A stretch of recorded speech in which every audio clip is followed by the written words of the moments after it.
We were wrong, gang. We were so wrong. I don't know if we were wrong. I don't know who was wrong. I don't know who's wrong or right. But the important thing is December 13th, coming to Red Dead Online, we have our very own Moonshiners, a new frontier pursuit. I'm here to do the breakdown of the announcement, here to talk about what I think it's going to entail, my likes and dislikes. I'll try to keep this less than 5 to 10 minutes, but we'll see how it goes. So I'm going to do a quick read-through of this, so I would say skip ahead to the first minute if you don't want to hear me read through all of this, but I'm just going to do a quick read-through because most of you are illiterate and didn't do this yourselves. So here we go! All right.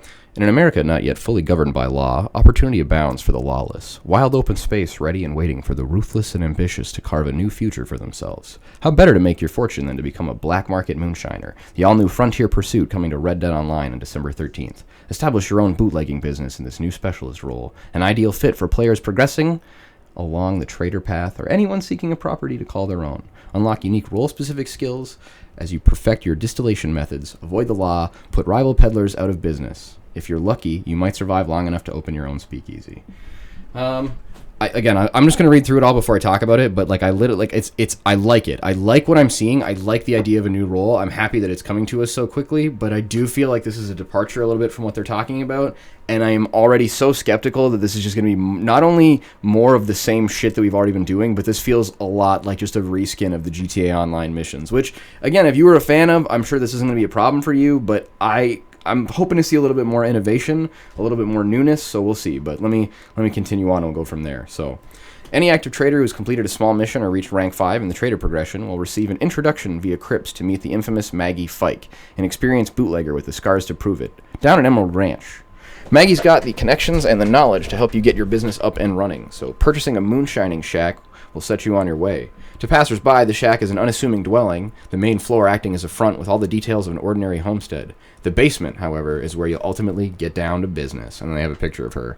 Nothing like getting down to... we'll come back to it. I'm going to open up all those photos and we'll talk about what we see. So, owning and operating the moonshine business is just a part of your role. You'll also work with Maggie through a series of story missions to be played solo or cooperatively as you help her get revenge on those who try to take her down. So, literally the same kind of plot as what you were already going through. But okay, anyways, let's go on. As you grow the business and eliminate a rival operation, see NPCs standing around as still, you'll learn new recipes and techniques that'll help you make your moonshine the best in the country mile. So level up your business, get more recipes, get better moonshine, larger doses, sales. Maybe we'll do storage like we did in, I don't know, the club in GTA. Anyways, you also have the opportunity to set up your own underground bar, serving as your own shine. With customizable decor and the option to add a country band, compete with a dance floor to entertain your friends and clientele. I can't help but feel like that's a little bit... I like the idea of a speakeasy, don't get me wrong, but I just think, it would be cooler for Red Dead to introduce a speakeasy where we could go and sell our liquor to, rather than having every player under the sun have a speakeasy that no one goes into, because every club is owned in fucking GTA, but no one goes inside of it, and when you do go inside, it's just a bunch of NPCs standing around, and it's actually super boring and super antisocial, and, literally it's this whole fucking thing where it's kind of like a fun and nuanced mechanic, but it's, the exact opposite of multiplayer and social interaction, and it takes a circumstance and situation where you could actually do some innovative and cool new stuff, and just makes it lifeless and soulless and shitty, but hey, what do I know? I'm a cynical person. Look for much more to come to Red Dead Online alongside the Moonshiners on December 13th, including Outlaw Pass number 2, new Moonshiner role unlocks, the new Navy revolver, additional clothing options, and an increase in the amount of outfit slots in your wardrobe. I want to say this. Those are all wonderful things. All of this sounds great. However, I don't... how do you determine what the number of wardrobe slots I have is? Why don't you just... Listen, if you can set it to 10 slots... Give us 5, make 5 available for gold purchase. Give us 20, make 10 available for gold purchase. It's not, if I sell you a car with 3 wheels, and next week I sell you a car with 4 wheels, technically, it's a better car, but, if you just take a wheel off, it's not a better car. I just sold you an inferior model the first time, right? I don't know. It's crazy. There's some bug fixes, camp fixes. There's so many things that we want to see and need to see, but I'm happy it's new content, so let's fucking get into it. Let's fucking talk through what we're actually looking at here. Alright, so for anyone who's not sure about it, this is the Colt Navy. Initially I was worried it was just going to be a new skin or a new outfit. I'm honestly a little bit embarrassed as a Western fan, but this is the gun that won the West, so to speak. Actually, I don't think that's the case. I think that was the Colt Action Army was the gun that won the West. But the important thing is this is the quintessential, the man with no name, the not quite the make my day punk, but I guess it's not Dirty Harry. I mean, he doesn't have, you know who I'm talking about either way, the John Wayne cowboy character. So this is his pistol. There you go. This is one of the ones that we're coming into it. So let's talk about I don't need this right now. Let's talk about the other images we got from this one. Okay, so right off the hop, liking the coat, liking the flashiness. Obviously, we're going to get a new belt buckle, some new gloves. All of this guy's outfit, clearly, we're going to see it. We're going to get it from the Outlaw Pass. I'm assuming we're going to see a lot of this Outlaw Pass specifically pertaining to the Moonshiners. We'll probably see some extra stuff, some maps, hopefully some fast travel vouchers. Again, I really think a missed opportunity would be, why don't you put like an important, like make it like 100 gold or something like that for like a fast travel permanent pass or something like that, or make it like 25 gold or something. Like, again, Rockstar not making the choices. Like, I don't want to say pay to win, but pay to convenience, right? Like, how about a one-time flat stable fee for life with gold? You know, I mean, just shit. Like, I hate when I'm like, I get my money to a certain amount, a certain thing that I like 777777, and it's like, stable fee, and now it's just some random shit number. Maybe I have autism, I don't know. Maybe it's offensive to say that I'm on a spectrum when I'm not. I'm probably on a spectrum. Moving forward, boom, here she is. She's got a cane. She makes moonshine. She's all scarred up. She's finally an online character that looks like everybody else's shitty, ugly online characters. What's there to say? She's going to teach you the ropes. I don't know. I don't know. Like, there's nothing. I gain nothing from this other than she's going to be an NPC that you do missions with. Rockstar's great at creating them, but it's like, it doesn't mean it's going to be fun or interesting. It's just going to be like, hello, generic NPC standing next to my character in a cinematic. Please tell me which fetch quest you'd like me to go on. I'm assuming, though, that she's got, if you look at her hand, like the burns and scars are probably from being a moonshiner and a stiller. So, you know, subtextual explode. Like, will we see that? Can you still blow up? Are we going to see, like, occasionally volatile runs going wrong? Is it just going to be like Trader, where it's like, go salvage the fucking supplies and the mash? We'll come back to it. So let's talk about this, right? So here's our potential new outfit. So we got a new tie, new vest, new shirt, potentially a new hat, although it looks pretty goddamn similar to everything else we've seen. Maybe new pants. I like the flashy shit, but honestly, keeping with Rockstar tradition, it looks tacky AF. So we'll go from there. Potentially new pistol. I don't think so. I don't know if that's the Colt or not. That could be. The handle looks a little bit wider, but that could be the one with the shotgun attachment.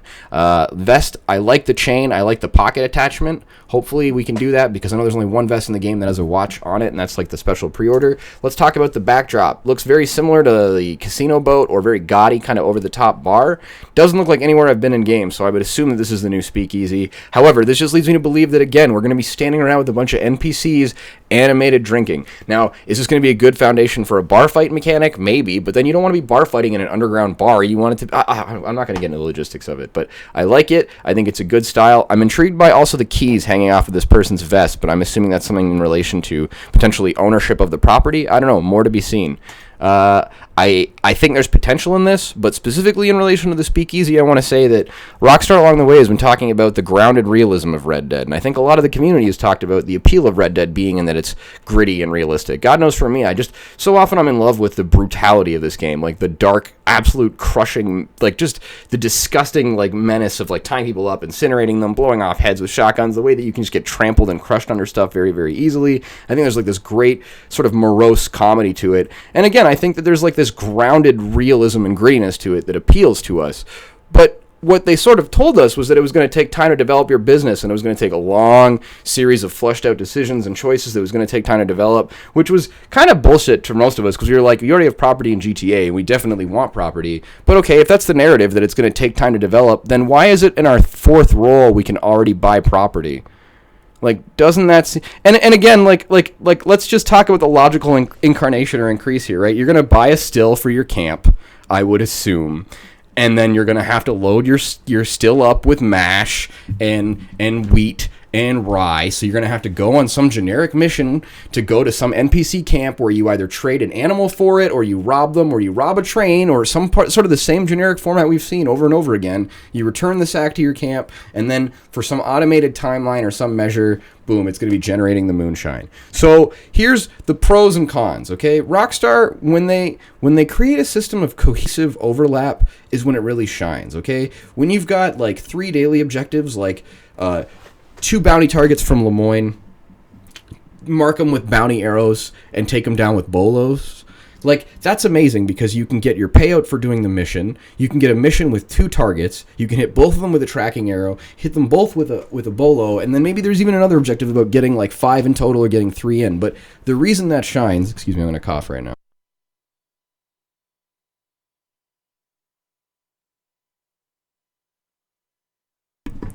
Sorry, bit of a head cold. The reason this methodology shines is because you can overlap. It's sort of like the illusion of productivity, or not even the illusion. It's just the fact that you're like, I'm doing this mission that's maybe not that fun or a little bit redundant, but I found a way to take advantage of my objectives for today. So not only am I going to get the money and the gold from doing a bounty mission, provided that it works, Rockstar, please fix this, you're also going to get your multiple daily bonuses for having done it. So you're going to get your 0.5 if your multiplier is high for your objective and your capture and your whatever else. So this isn't bad, and so I'm hoping that with this next system, it'll be like maybe you can do a supply route. Like maybe you can just add moonshine to your supply route. Maybe you're going to deliver moonshine to your speakeasy. I don't know, but I'm hoping to see more cohesive interaction across roles. I know that they want to kind of keep it exclusive, but like for example, like trader and collector kind of work, because when you're out making your sales or you're hunting or you're traveling, there's sort of like an overlap, right? Collector is a brilliant role because you can be anything, anywhere, doing anything, and just find something good and pick it up. So that has got a lot of cohesiveness to it, right? Not really the same thing with bounty hunter. Trader a little bit, but not really. Like, I think the smart stuff is finding ways to create moments and interaction with the community. You know, somebody was talking about how often they run into other players at Madame Nazar and how neat it is. And it occurred to me today, what a wasted opportunity that we can't trade collectibles to one another, like actually making sets when we're at Madame Nazar, you know? Like, I get the idea is you're supposed to collect it, but like, God, like, imagine taking advantage of the fact that this game is already so isolated and solitary and actually putting incentives in to interact with one another, you know? I know that would be a whole new system and a whole headache, but I just think, like, I love this game. I'm enjoying the direction it's heading, and I'm really excited for the 13th, but every time I actually just stop and take, like account of everything that's going on, I just can't help but feel so underwhelmed. Like, I feel like this game's got so much potential that's just not being utilized. And the fun factor, like, I know you have to make your own fun. I know there's a responsibility and onus on you. Like well, if you're bored, you're boring. But I also just think that, like, we're a year into Red Dead Online, and we don't even have fractionally as many fun game modes that they did. Now, I'm optimistic that with the addition of Red Dead to PC, we'll see more good things come out. Maybe more map editors, more customized, makeable stuff. I don't know, but pretty skeptical, pretty frustrated. But I mean, I'm still heavily addicted. So what can I say? But even to that note, I feel like a lot of my addiction is built out of mechanisms that aren't necessarily fun. They're just built out of, like, trying to get rich, like, and without the backing of an end game, without the backdrop of an end game or an end state, it's like we're just all accumulating wealth and not doing anything. I made the joke the other day that it's like this is like a big allegory for the 1%. Everybody in Red Dead is just trying to collect and hoard as much wealth as possible and not do anything with it. And we'd love to. So property, like, that's the catch-22, right? Like, we need things to spend our money on, but I just think that, like, the own narrative, like the narrative that Take-Two and Rockstar gave us was that it was going to take time to develop, and now it's like, okay, next roll is going to have property on it, and like, cool, but then, like, where, if it was just that, like, I don't know. And with everything else and all the files and everything else, it's just like we're just stuck dealing with a company that doesn't tell us enough, but we're not that dumb. Like, we can read between the lines and infer, and we, you know, data mine and everything else, so we know that there's more stuff coming. I don't know, it's so frustrating. It was like the first time we actually had any sort of cohesive response from them was when they were responding to how badly they handled the launch on PC through their own launcher. And guess what? When it happens on Steam, I'm sure it's going to be way worse. As the time of this making this video, too, I don't even think they're preloading on Steam yet, so we'll go from there. Bandoliers, this is good. This is a welcomed addition. People have been whining, bitching, complaining, moaning, and begging about Bandoliers from the get-go. Again, here's what I see when I look at this scene. I see 2 players armed with, you know, clothing and guns from the next update coming in. I think the Bandoliers are kind of a nice takeaway, and thank God they've got bullets in it, because God knows when they don't, it's stupid. You'll notice, like, his belt, for example. But, like, refocusing, I just feel like this is exactly evidence of what I'm talking about. Like, it's just going to be generic NPC, like, show up at their camp, rival Moonshiners. Like, do you mean an enemy hideout where there's a still? Like, are there going to be new props? Are there going to be new mechanics? Am I going to be able to take their moonshine or blow it up? Will there be a rival system? Like, are you actually going to do anything? Or is this just going to identically be like the GTA missions where I just show up, shoot some NPCs, collect some stuff, and then I hope other players don't grief me? Like, I like that you're building a world that has more interactive stuff. I like the potential of this. I'm just so, like, it's been a year. It's been a year for Red Dead Online, and, like, we're just now starting to kind of get an idea for where they're going to head and where they're going to go. And I think if we're going to see a lot of different roles kind of keep coming out every, let's say, month or couple of months, that would be really something that I could be excited about. But I don't think they're going to keep up that pace. And more than anything, I'm just frustrated that it's just like, is this kind of it? Like, are all the roles just going to be... And again, I guess that's like, it's the game, right? Like, it's a third-person, first-person shooter. Like, it's always going to be the same thing. But I don't know. I want to see more fun, unique, groundbreaking, interesting stuff. You know, I want this company to show me some new, unexpected things. Like, I was really excited to see Trade Route and Salvage and even Condor Egg, and I like those things. I mean, again, there's a lot of flaws with them, don't get me wrong, but I would like to see more of that. So on the plus side, I'm excited to see potentially a new Moonshining event, but even that, is it going to be profitable? Is it going to be good? Is it going to be another event where one of us gets one thing and 20 people run around like idiots? Is it going to be another mode where they make everyone inherently weaker and your horse is more likely to kill you and they just don't talk about it? Are they going to fix Eagle Vision while we run around? Are they going to fix the Crips bug? You know, I don't know. There's so many questions in my mind, and there's a lot of potential here. I'm really hoping that they come through. I'm really hoping they pull it off. I'm excited to see what happens on the 13th. I'm also curious if our Friday is going to be our new update now. Is this because the Steam, the presence of Red Dead on Steam, is that why we're seeing this like new shift? But moving forward, I do think the Outlaw Pass is going to be great. I think it'll be nice to see. I'm cautiously optimistic about this update, but I have a bad feeling that it's just going to be a lot of more of the same content. And when we finish grinding it like we did the first ones, like when we're actually standing on the other side of it and all the novelty is off and the plastic is removed and the sticker is tarnished, you might be kind of feeling the same way I am right now. So I don't know. I want to know your thoughts. I know I'm cynical. I know I complain. I know I'm always upset and like not appreciating what they're doing. I know it's a hard job and developing isn't easy. I know that Take-Two is stepping on the nuts of the company that could really be going above and beyond. And then on top of that too, if you love Rockstar, you should also acknowledge that their employees are getting fucked. Like they're literally like, I sit around bitching about how the game should be better, and I don't spend an iota of my time thinking about the miserable lives that the developers have. Well, a bunch of rich fat... Anyways, I'm going to sound like Jimquisition. You get the idea. Let me know what your thoughts are. I'm excited. I'll see you out there drinking moonshine. I think this is kind of a cool step in the right direction. My last thoughts, though, I'm worried it's just going to be like the same bullshit that we've been doing, just standing around. Like, if this is just me doing Trader next to a still, this isn't an update. This is like pulling a fast one. And counter to that, if it is just going to be that, that's fine as well. But then, like, why aren't we... Like you literally, like, you could have a gold mine, or like you could have like a thing you could put up in the water. Like, you could literally make it like a fishing rod. Like, you could set up a panning thing. You could give us a panning mine as an item. Like, there's a million things you could do that could already be trades in the game that don't need to go to level 20. They can just be objects. Like, you don't need to create a whole role for an item. Like, people are like, oh, we need a photographer role. You have a camera. Like, we need photo mode. I could agree with that. Anyways, okay, I'm rambling. I'm probably pushed well past the 10-minute mark now. Let me know what you think of the format of this. It's kind of ranty, kind of crazy, but a little bit more present, a little more social than my usual content. So thanks, and more to come. I'll let you guys know what I think. I'll be doing a review of the content on the 13th. So thanks. And final note, I'm at 77 subscribers right now, which is more than I ever thought I would get. I'm going to try to get to 100 in the new year, but I want to kind of see how many I can get between now and the end of December. So we'll see what we can do for the rest of the month, but 77 subscribers, pretty good. And thanks for watching. Thanks for tuning in, guys. Cheers. Have a good one.